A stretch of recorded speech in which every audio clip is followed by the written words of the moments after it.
ভারতের টেক দুনিয়ায় আজ এক অভাবনীয় বিপ্লব চলছে, made in India tech revolution. আর এই বিপ্লবের তিনটি স্তম্ভ, জোহো, টাটা টেক অ্যান্ড ইনফোসিস। জোহোর যাত্রা শুরু হয়েছিল দক্ষিণ ভারতের একটি গ্রামে, তেনকাশিতে। সিলিকন ভ্যালি নয়, গ্রাম থেকেই তারা বানালো বিশ্বমানের সফটওয়্যার। আর জোহো হলো 10 কোটির বেশি ব্যবহারকারীর ভরসার নাম, পুরোপুরি ভারতীয় টিম দিয়ে ভারতেই তৈরি। টাটা টেক ভারতের ম্যানুফ্যাকচারিং এবং ইঞ্জিনিয়ারিংকে নতুনভাবে গড়ে তোলা নীরব শক্তি। গাড়ি, অ্যাভিয়েশন, ইলেকট্রনিক্স ভেহিকল, বিশ্বের বড় ব্র্যান্ডগুলো তাদের ওপরে নির্ভর করে।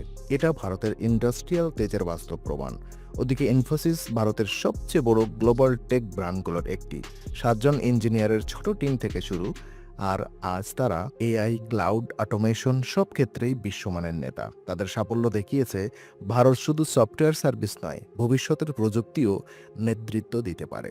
3 কোম্পানির 3 রকম যাত্রা, কিন্তু লক্ষ্য একটাই, ভারতকে প্রযুক্তির পরাশক্তি হিসেবে প্রতিষ্ঠা করা। এটাই নতুন ভারত, যেখানে টেক শুধু ইম্পোর্ট হয় না, বরং এখানেই তৈরি হয় বিশ্বকে বদলে দেওয়ার সমাধান।